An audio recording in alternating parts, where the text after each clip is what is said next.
As I walked out from Hotwell's side, one springtide bright and early, mighty lock gates tall and wide, and the river like glass stretched out to the sea. I'm at the lock gates which form the entrance to Bristol's city docks. On one side is a constant water level. It's called the floating harbour because vessels in it stay afloat all the time. On the other side is the tidal river Avon. It comes down the Avon Gorge, overseen by Brunel's Clifton Suspension Bridge. The area around the lock gates is frankly rather dull, and to be honest, beyond the locks is a concrete jungle of flyovers. So, what simple idea could make this place much more interesting? What about a piece of artwork? Some secret public artwork? Secret public artwork? Isn't that a contradiction? Now, let's think about the history of the Avon Gorge. The geologists will tell you it was formed in the Ice Age by massive earth movements. But every Bristolian, or at least those of a certain age, knows it wasn't like that at all. Instead, a legendary giant called Goram dug out the gorge by hand. Now, Goram used to be a famous figure in Bristol. He even had an annual fair named after him. Goram's fun fairs took place every year until the 1960s.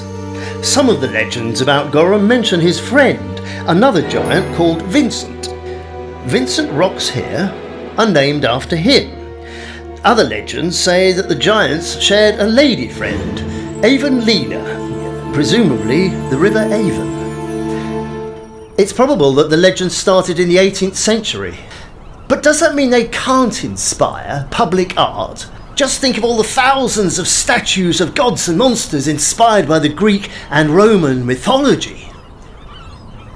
Well, maybe a statue of Goram might be a bit complicated and expensive, so what about a different art form? Quite a tradition has grown up in Bristol recently of wall painting, some practitioners of which have gone on to become quite famous, like Banksy. So, what about putting a painting on this wall? Commonly called the Knuckle. It splits the lock gates off from the River Avon. It faces down the gorge dug by Goram.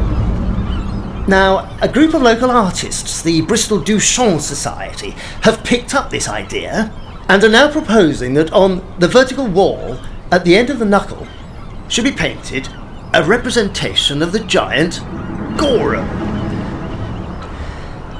Not the whole figure, just his face. A giant face. Now, as this part of the river is tidal, at high tide, 90% of the wall will be covered, and so will be the face. Secret, public, art. But as every tide drops, gradually the monstrous face will become visible to approaching vessels and nearby pedestrians, starting with the eyes. Eventually the whole face will be revealed for just a few hours every day, but only at low tide. Painting on a curved wall in a tidal river is not easy, but it is simpler than a statue. And here, possibly, more interesting. The promoters of the idea think that this mysterious giant's face could become a tourist attraction, and that this might start the regeneration of the area. It's an interesting idea, but is it a good one? What do you think?